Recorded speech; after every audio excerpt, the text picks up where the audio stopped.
Hi, I'm Jennet Ingle, the 5 Minute Reedmaker. If you're watching this on YouTube, will you go ahead and click subscribe and maybe even notify? And this way you always know when I drop a new episode. And it also helps other people to more easily find my channel, to learn more about reed making and oboe playing, to become better reed makers, musicians, and humans, and, bring more joy to the world. It's a win all around. Thank you. Today we're going to see a reed repair shop episode.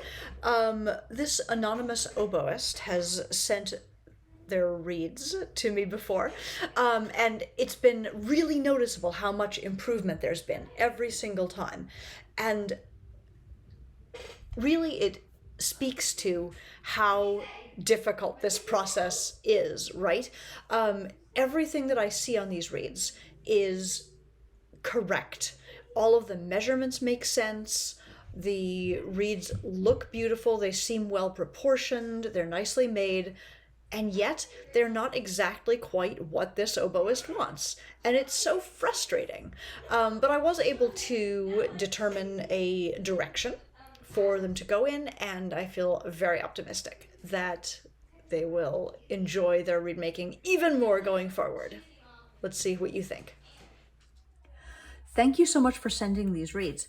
I actually found them really interesting because it actually took me a fair amount of time to diagnose what I think is going on, and this next 20-30 minutes will be a sort of a process of discovering whether I think I was right.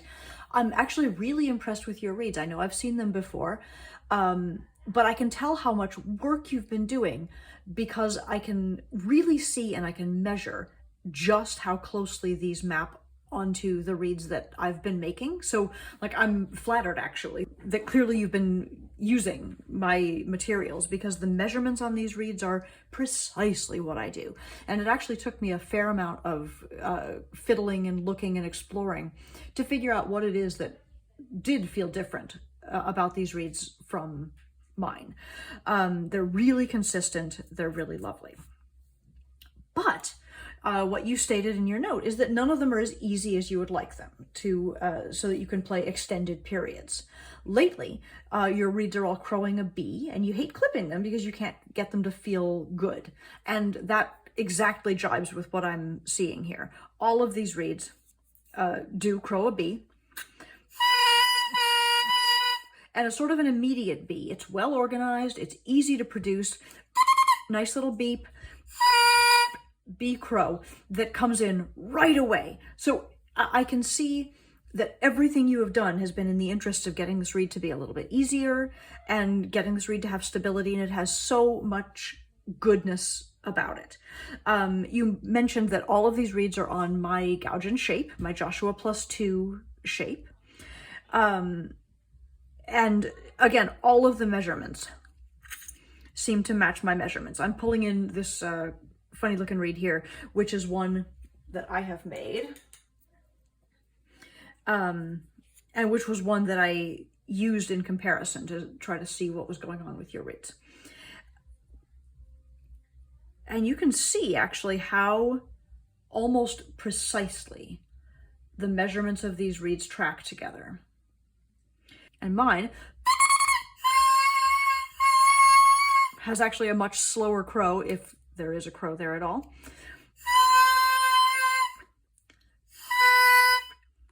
But mine is definitely a little bit higher. Crow's a C. So it took me a little while to figure out what is the difference between these reeds. Let me tell you first what I diagnose here. As I play on your reed number 1 here, it does feel like easy and comfortable, and it has a beautiful sound.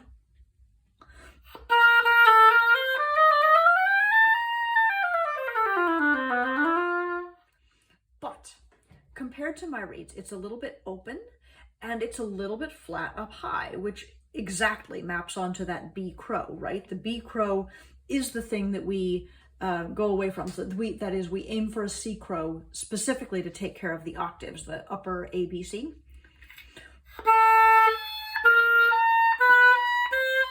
right? And this reed isn't holding itself up, which causes you to have to bite a little bit and to have to really like voice those upper notes very, very consciously. And that is exactly what is making you tired as you play. Now, I'm going to try to show this in the video, but I took some pictures too, so I'll show you one way or the other. The distinction, I think, is that your rooftop is so beautifully cut in,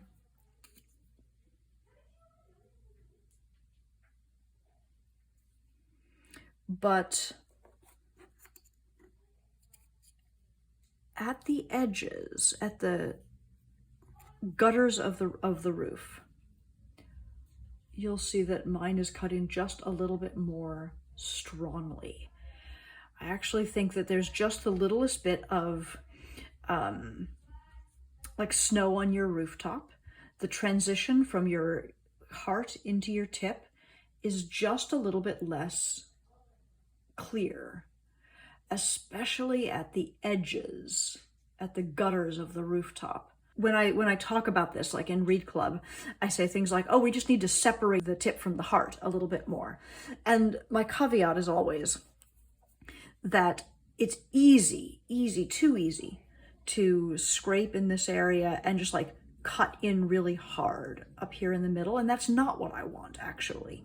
But I think you need just the littlest bit more cut in down in this region to separate the tip from the heart and to bring the crow up, or at least like drop the crow in a manageable way so that we can clip without impacting the playability of the reed. And that's what I'm going to try to do here. I don't want to touch anything about your beautiful rails, your beautiful spine, your windows. Your heart is great. I measured it. It's like absolutely within spec. So my only concern here, and the only thing I think is holding this reed back, is just that little bit of cut in at the sides. Now, you already mentioned that this reed was the closest to what you actually wanted. And so I'm going to be real delicate because I don't want to wreck the best reed. But this is the issue that I saw consistently in all three of your reeds. So all I'm going to do, let me zoom even a little more here. I'm just going to go right to the gutter of the rooftop, and ever so lightly, I'm going to sort of recut right there. The amount of cane I've taken off is practically none. I'm going to do it again on the left-hand side.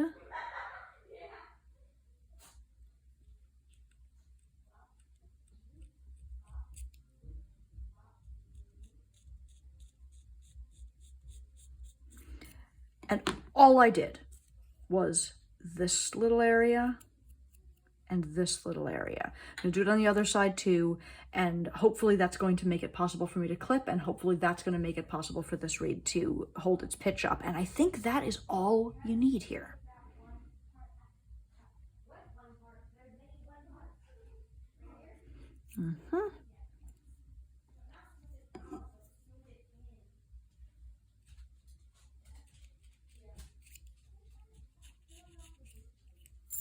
Okay. So now what we have is a much lower crow that I have to work just a little bit harder to achieve. And I think that that's actually going to serve you pretty well. Let's see if that works. I'm going to clip to bring the crow up.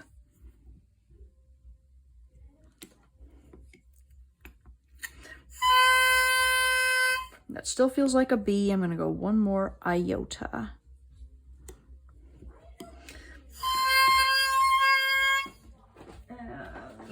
And find my oboe.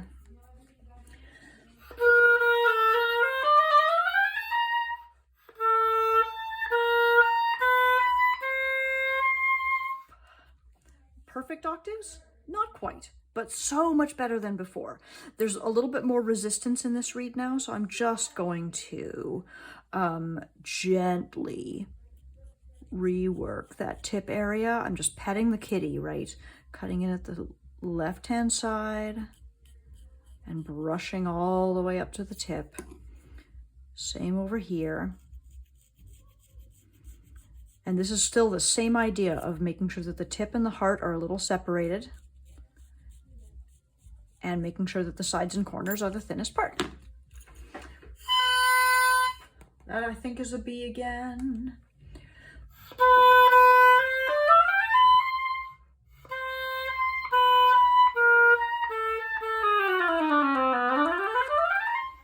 To me, this feels much better than before, and it was ever so subtle what I did.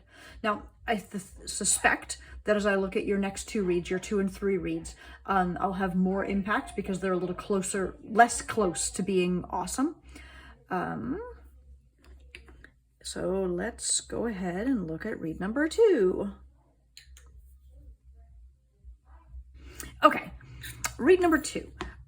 Obviously, we've got some, you know, corners pulled off a little bit, but corners are always optional. We don't really care too much about that.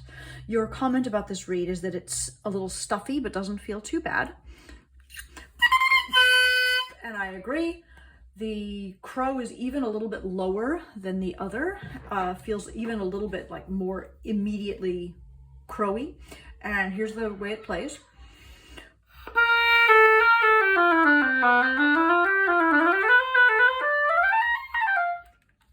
I actually really like it. I think there's so much sweetness in the sound here, but I feel what you feel. It doesn't feel as though it's vibrating at the tip, and this is because on this reed, and now I'm looking for a backlight, but I think I've got a photo to show you as well.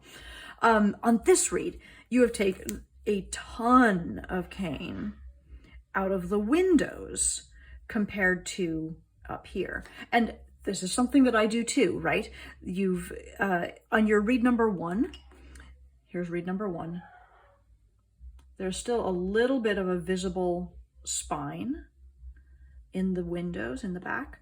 And on reed number 3, which I haven't gotten to yet, there's quite a noticeable spine back there.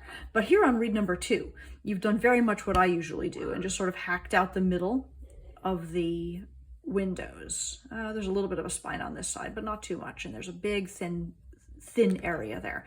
And that is what is causing the really sweet sound of this reed and the amount of flexibility. Like, it feels very comfortable to play, but what you've done is you've sort of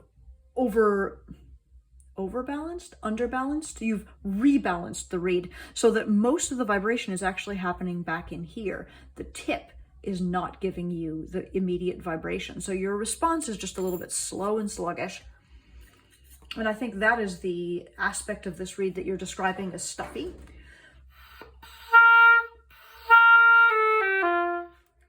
It feels as though when I tongue on it, the response doesn't happen until back in here somewhere. It's slow. Ta, ta, ta. And of course you want it to be easier than that. And my proposed fix is exactly the same as reed number 1. I want to go to the gutters of the rooftop. In this case, I might also want to just very slightly lower the rooftop. Your measurement is fine. I just want the tip to have a little bit more length to it. So I think you put everything in the correct place, but that you've gotten a little bit too far clipped back. And I think that because you've lost some of the sides of your tip, which again, if you look at my reed over here, I've done the exact same thing. It's not shameful. But I think that's another reason that you're having trouble getting response at the tip.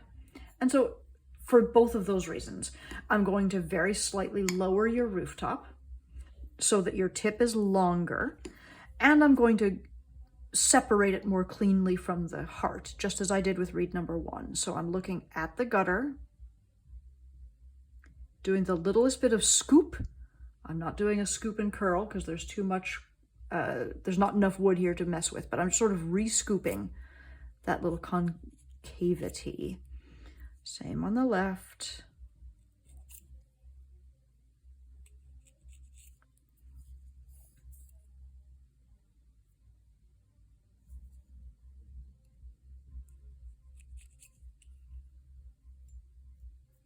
Same on the back. And I'm doing almost nothing but that. Just that littlest cut in. right at the gutter of the rooftop. I'm bringing it down maybe just like 1/4 of a millimeter, almost not at all. And what I'm hoping is that this restores your responsiveness to the tip. It'll probably drop the crow a little. Maybe it'll keep it or similar. We'll find out.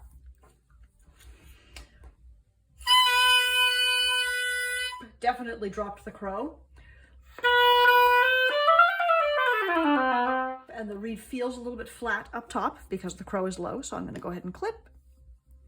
And I wouldn't have dared to do this before I scraped, right? Even though it was a B crow, the tip was already short and the tip was not responsive. So there we are. I think it's a C crow. Yep.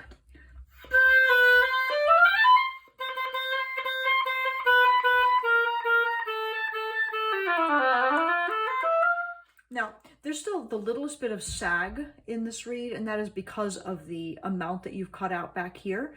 I don't hate it, but it is going to take a little bit more like manipulating with your mouth than your other reeds, which still have a little more structure back here.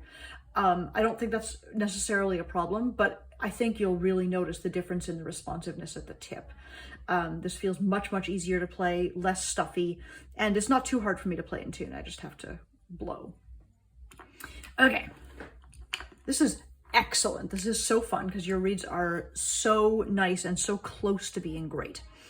All right, reed number 3. You said you left the tip long in hopes that I can bring it up to pitch. It feels pretty good. Now, the first thing I noticed about this reed is that in comparison to the other two, like, first of all, it's much stronger in the windows. You've got a stronger spine, so it's holding itself very open. And the other thing is that it's slipped, it's overlapped backwards. I know that you've wound right-handed, but I can see the overlapping lower blade on the right-hand side rather than on the left-hand side. These other two were perfect, but this is just something to notice. Sometimes this is a mistake that I make too, because the cane just sort of does what it wants to do. Just an observation. Let's go ahead and crow this. The beep feels more, a little more difficult, and the reed feels stronger in the back, as though I'm having trouble closing it down, which is why the beep itself is less easy. That's the big opening talking. And it's definitely crowing a low B, maybe a B flat. And to be fair, it is a full millimeter or more longer. Yeah, this is at 71, longer than your other reeds. So totally reasonable, makes perfect sense. As I look at the reed, I do want to do the exact same thing in the tip, and I'm not going to touch the windows until I have done that, because I feel like the response and the quality of that crow are the first things that I want to deal with. I'm just double checking your measurements here, and they are perfect. Like, I can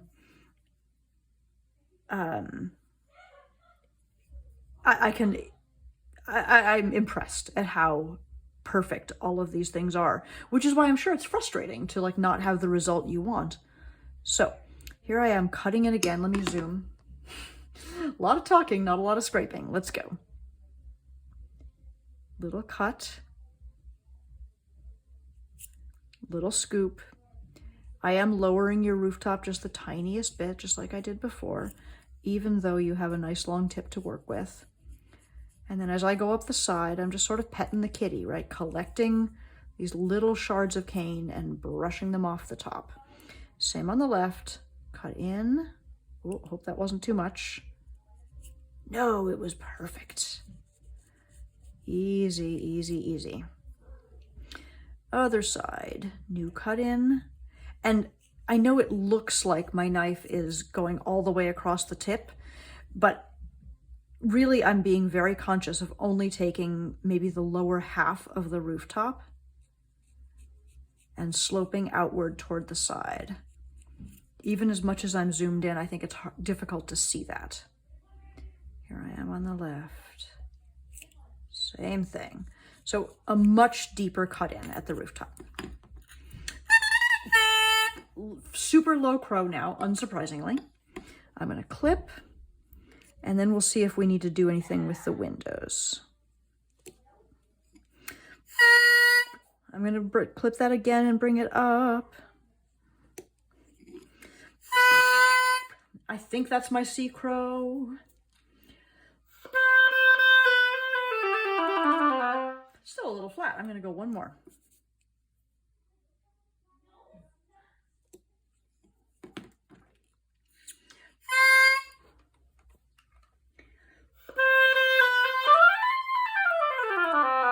So I've got my sea crow, I've got my response. My octaves are okay, I think.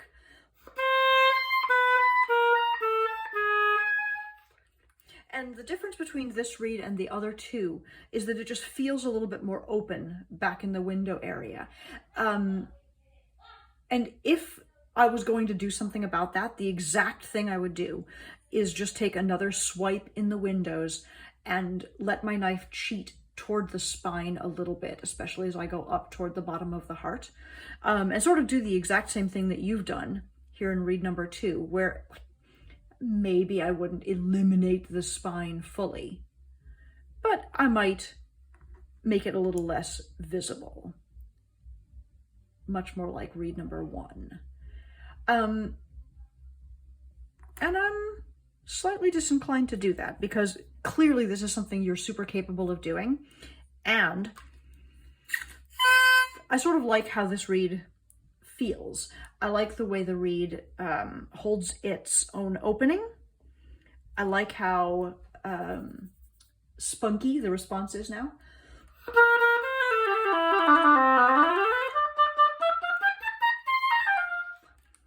And I like the pitch. So I'm inclined to leave that be where it is. Okay, to sum up, these reeds look so good and so consistent. The only thing I did here is I worked the rooftop from the lower half of the roof, the gutter up halfway up the rooftop area.